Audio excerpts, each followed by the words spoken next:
What's the countdown, Brian? We are live on the Ausbomb account right now. And we're live! All right. Hey, I'm Brian Harris. I'm the web and social media and email strategist for the State Board of Admissions here in Alabama.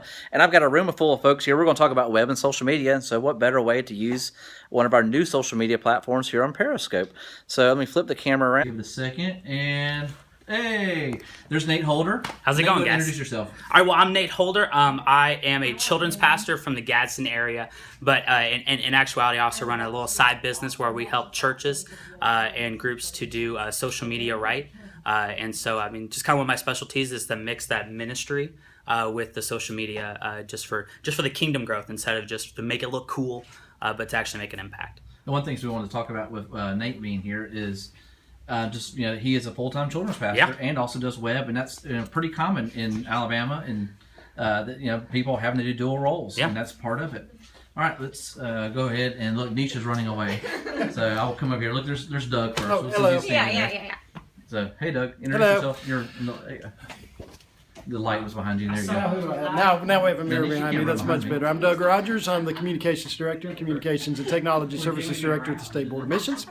And our role really is to help facilitate churches any way we can to get the word out. And one way we like to do that is through training opportunities and through Periscope opportunities like this. So please take advantage of this opportunity to learn from folks who know a lot about web and social media. And also, I want to mention too, we'd definitely love to have your comments. I want to say thank you to the person that said hi to us. Hi. And also share this. Swipe left or right, I can't remember, on the iPhone, and you can share it on Twitter, or you can go up on your Droid and you can share. And there's Jennifer Rash. Introduce yourself, Jennifer. Hi, Jennifer Rash with the Alabama Baptist and Rational Thoughts. So glad to be here today. We are just now getting into all of this cool stuff, so we're really excited. All right, and over here, we have Nisha, who's hiding. I tried to flee. My name is Nisha Roberts, and I'm the editorial production coordinator at the Alabama Baptist, and that's also known as we all do a little bit of everything. So we're all into social media, and we all kind of monitor it. And this is my first Periscope, so yay. Yay. Watch out. And, hey, I just wanted to do a shout out. Wade Ryle said Josh Spivey is a bum, and I'd like to say that's not true. And someone else said hey, and someone else, there was some other comments on there. And there's Maggie. She's not actually taking part, but she's taking pictures. I'm not here. So she's pretending she's not here. I'm not here. The Alabama Baptist always covers everything. Well, we've been having a lot of talking here today about web and social media, and definitely invite your comments. But we kind of want to talk about just in the role, who's on the wall. Someone asked. Well, let's show who's on the wall. Good. We have pictures of the editors from the Alabama Baptist. Someone just said Maggie. This is L.L. Gwaltney. He was editor from 1919 to 1950. All right. Leon Macon, 1950 to 1965. All right. Walls could talk.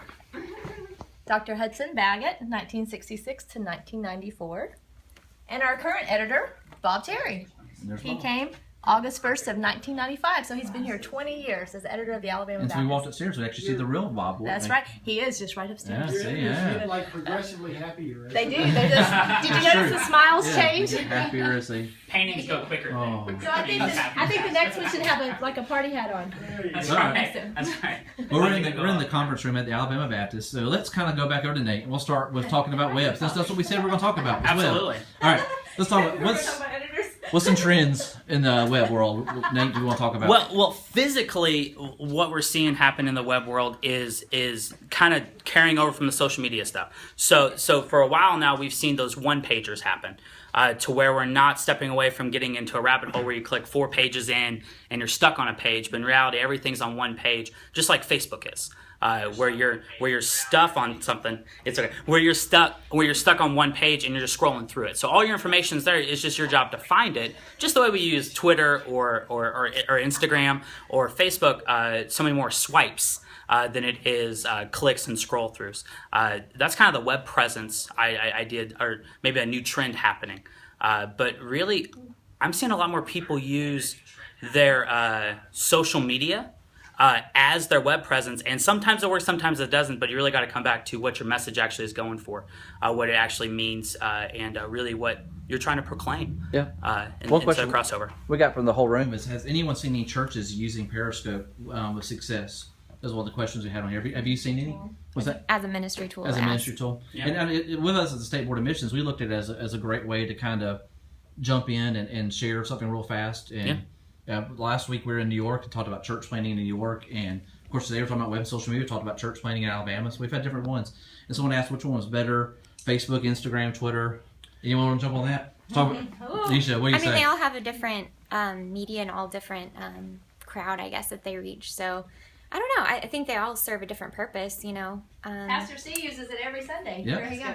What dangers do you see of Periscope? Wade asked. Ooh. That does, yeah. Well, I mean, as a content maker, you can't edit it. You can't go backwards. It's live. Everyone's going to watch it. You can't put up your best face, which actually is kind of a positive too, though, because churches are looking for authenticity. People are looking for authenticity. So when we're just messing around being human, it actually makes us better at actually sharing what we think instead of just being here and being perfect and being this image of Bring them back. Yep, just really what everybody has. So yeah. Hey, I would say, I'd add to that, Nate, too. Yeah, please. Be very careful to make sure people understand you are periscoping, because we're so used to maybe taking a photo with our phone or taking a video that's not going to be live, but someone could be having some random conversation or even come in and say something that they might regret if they didn't know you were live. Yeah, we actually did a pre-broadcast Periscope with Jennifer on her account, and she's like, "Hey, we're going live. Let's make sure." That's my new thing. Make sure you know that we're going live. So whatever you say, it's out there. So what do you think is social media good for us or bad for us? Someone asked. Well, to me, it's like a tool. I mean, it's like a hammer or a screwdriver. I mean, if you want to build that certain house, you got to use that tool. You can't just say it's all bad or all good, because sometimes a hammer can tear down, sometimes it can build up. But it really comes down to more of the person using it than it comes down to what it is. Yeah. Evil's not that clear. Personally, I know with the State Board of Missions, I think it's a good value. For social media, we're able to connect with specific audiences. With our Twitter audience, it's generally a little bit younger. It also leans more male. And so if I'm doing an event, this is Brian, I'm speaking on the other side of the camera here. But if we're doing an event that's targeting men, you go. There you go. Yeah, if we're doing an event that targets men or younger, I want to go on Twitter and advertise to them. And not just advertise, you take advantage of the free tweets. But also use Twitter advertising, and I don't like putting lots of money in advertising because truthfully, our budget's tight, just like everyone's church's budget's tight, and so you look for those opportunities to spend money. And Alabama Baptist is we talk about this, and this is one way we use to advertise. Facebook's one way we use to advertise. Twitter's one way to use to advertise. Facebook, our audience tends to be female, and is our large audience. Brian is my hero. Brian is my hero. I was going to bring it up, man. Thanks, Wade. I guess I owed Wade lunch now, apparently. So, You're blushing. I know. That's right. Careful. But Facebook is our female audience, and also tends to skew a little bit older, too. If I'm reaching an older audience, I want to go towards more of that. One of the things we're really getting into is Instagram. Been trying to be more intentional about using Instagram. The thing of Instagram is one thing I love, I use Hootsuite for scheduling a lot of stuff.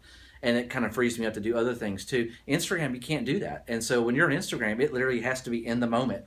Now, there is some reminder tools you can use to remind you to post on Instagram, but you still have to physically post on Instagram when you use that. And so when you're using it, it takes a little more effort. And one of the things I keep telling people, what takes you the most effort is actually probably going to get you the most results generally. Yeah. If you take the shortcut, do the easy way, it's not going to get the same results. Well, for us, it's all about integration. For us, it's all about connection. And if you don't spend time on it, people are going to know. We all can sniff out a bad advertisement now. We all are like, oh, well, they're just trying to get me to buy that thing. But yeah, if we're real and authentic and actually takes real time, a lot of times they'll actually really produce. Wade just asked a question about copyrights, and Doug, this might be something. No, that's not a copyright question. I don't know the answer to that, but who owns the content at Periscope? Has anybody done any research on that? I haven't done that research yet. I don't know. Well, Twitter made the app, so I would lean to, if you had to give an answer. Yeah. But I would imagine it probably falls under public forum just like Twitter does. Yeah. That it's open to the public and you posted it to the public.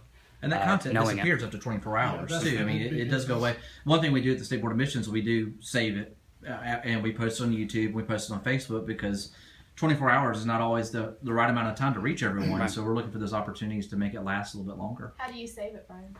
At the end of the broadcast, it'll ask you, and it'll do this here in a second. Mm-hmm. It'll ask us, what's the way, it'll say save to camera roll, and I save it there in the camera roll. Fantastic. Yeah. Okay, just make sure you've got a device that you can save it to, and you'll be fine. There's a question about which one is better at education. That's a weird one to ask that. What's the better one for education, Canada or the USA? So, USA, of course. And Brian, I would just add what we've talked about, which is it is another way to connect with people you may not connect with. Just like all of these, there's no one above all. It's another method to connect to a portion of our audience that we might not be able to reach. And I would encourage, if you're reaching folks through Twitter and Facebook and now Periscope that otherwise you wouldn't be reaching, then that's what makes it worthwhile. There's something called the platinum rule. You know, we obviously know the golden rule, but there's something called platinum rule. Is it communicate the way they want to be communicated with, not just the way you want to hear it, and not just the way it's easy for you, but the way they actually want to hear it. And so we got to go where they're at. I mean, I'm not on Pinterest because I like making little decorative pillows. I'm on Pinterest because there's a whole audience of moms out there that are on there, and if I can pick it, if I can impact them or pin something that would make a difference in their kid's life or a difference in their family life, I'm going to. Just like I would do with Twitter or Facebook. But if they're on Pinterest all the time, which I've seen my wife, she just scrolls through it all day. There's a connection point to it. Hey, she loves it. Now, granted, when she comes out of it, I mean, VBS time, I live on Pinterest. But just the crossover happens so much easier there. So you got to be where they're at if you want to impact their audience, just like a missionary goes to that country.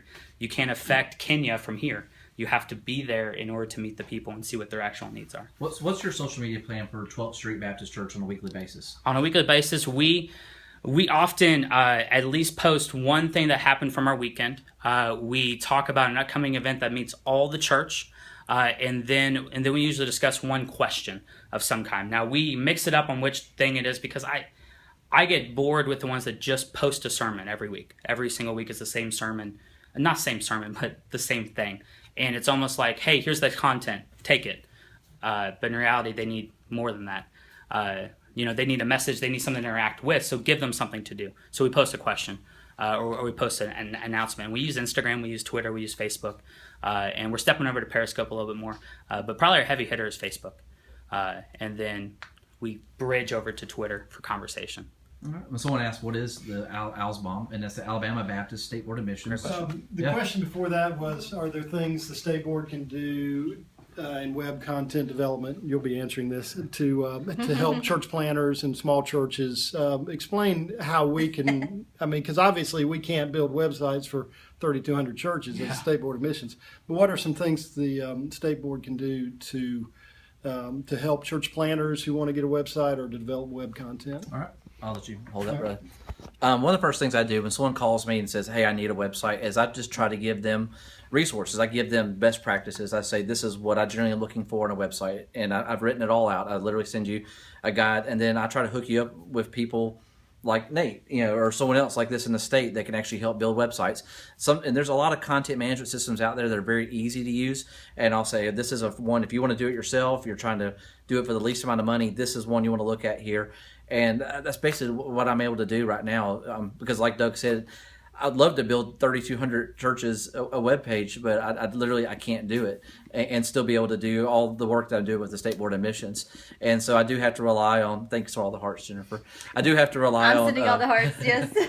I do have to rely on people like Nate, and there's people throughout the state that they do this, and they do it for a very fair price. But just like anything else, if you spent money on a Yellow Page ad before, you're spending that money now on your website, because that's became the new Yellow Pages. People expect to see that when they go to the web. On the web, they want to type your name, your church in. They want to get that basic information, at least what you would have found on a Yellow Page ad, or if you called someone's information number or something like that. They don't want to do that. They want to just go to the web and find that basic information. Who's your pastor? What time's your church service? Where are you located at? The big questions like that. So that's the kind of stuff I just try to guide churches in setting up the websites and give them resources to be able to find a person that can help them in their local area. All right. Cool. All right. One thing I want, Nisha's over there. She's being really quiet. Thank you, Brian. My hero says at Value God. Thank you. And they value God. Yeah. So, I mean, I want to talk to you about the Alabama Baptist and your social media. What's your plan when y'all do social media here? I was thinking about when Nate was saying about how, kind of advertising you can see a bad ad. Well, a lot of what we do, like on our page, for example, is it's more tied to what we write about. So it is really social media. We're trying to form kind of a community because we're not really selling anything. We want to obviously promote ourselves and promote readership and promote subscriptions and such, but we really don't sell anything besides subscriptions. So we really want to just, form a community. So we'll announce things for churches when they have something. Maybe we can't get it in the paper, but we want to help them out and announce it on there. So at Sardis Baptist Church, if you're listening. Hueytown Baptist Church, we've got something in there. And sometimes we'll post things from our paper just to say, hey, did you see this? We'll kind of connect things together, stories that we run, or special ideas for people to hear about that have been in our paper. And it's kind of the same for Twitter, too. It's a little different. Maggie actually has kind of just taken that over, so. Maggie's but it's the same general concept. And we'll, post live from different events. Jennifer just covered the Festival of Hope over the weekend, 2 weekends ago, I guess. So yeah, that's kind of our plan. We try not to bombard people, but we want to give them enough info and try to form a community with them. That's really our goal and our hope. We want feedback from them. Sometimes they communicate news through social media, so that's really an awesome outlet for us, too. Okay. And Wade just said, as a pastor, I think it's critical that churches resource in this area. And so the Alabama Baptist is a great resource, and definitely connect with them on Facebook and Twitter. Please do. You wouldn't give out the addresses? No. Oh, Facebook.com/the Alabama Baptist or Twitter.com/the Alabama Baptist. Minus the. Jennifer, I know before we end our broadcast today, Yes. the Alabama Baptist is working on something really cool. She put out a hint last week, and I took the bait and said, all right, what's this going on, Jennifer? And so we can kind of give you the opportunity to share this new little thing that you got going on here. All right, it's augmented reality. The Alabama Baptist has stepped into a new zone. We're so excited. I'm going to show you if you want to see. Yep. So it's an app called Erasmus, A-U-R-A-S-M-A. Erasmus, it's a purple A. Once you get the app, you need to turn it on. When you load the app, it will start searching. And you see the searching? And when you put it over the targeted area that we have picked, this week, page 1. There's Bob. Here you will find information providing understanding. It's almost holographic, not quite. Oh, there's the paper. And there's Bob. So see, it comes off. It's searching. We've targeted page 1 with a special taped version of something else, an extra, an enhancement, if you will. Welcome to the Alabama Baptist. Here you'll find information. And so providing page 1, page 3 will also have one for you to describe this whole augmented reality, as well as a step how to get started, how to do all of this. So look in page 3 of this week's paper. It's all detailed. And then also, Our personal favorite. watch this one. So, I have to admit, it has been a long time, How fun that I came to life on the page. but that is changing this week. I have 2 left. Yes, the photographer is actually standing here with me of this photo. Good call, matching shirts though. And Solid idea. I still matching had the shirts. dress. Good, Okay, gotcha. I wore the dress. Forgive me for getting dressed. It's been yeah. 2 years ago since I made that That's so photo, smart. and I still had the dress, so I put it on for the taping so that I could come to life. So how awesome. fun! So anyway, this is our new thing, augmented reality. You need the app on your smartphone, your iPhone or Android, or a tablet. Either one, and it's a free app. Pull it down, and then the print edition or the digital, you just place your device over the copy, and if it's targeted, it will be that. Yeah, you can do it on the computer as well, on a PDF. Wade asked, what's the main objective in doing this for you guys? This will add enhancements to the weekly edition. It will take nothing away from the paper we already have, so if you get the paper, you like it like it is, nothing changes. But you wanted something extra, you'd like a little extra piece to it, now you'll be able to stick your phone or your tablet over the paper and get just some extra pieces. So, Perfect. All right. Well, starting this week. everyone tell bye. We're going to go ahead and end this week's broadcast. Bye-bye. Bye. Thanks for joining us. See you in the neighborhood. And there's Maggie. There's a bye. All right. Also, we will post this to Facebook and to YouTube. And so if you missed it or if you want to share it with someone else, definitely go check out facebook.com/owlsbomb. And we'll have it there. Thanks, guys. Bye. Bye.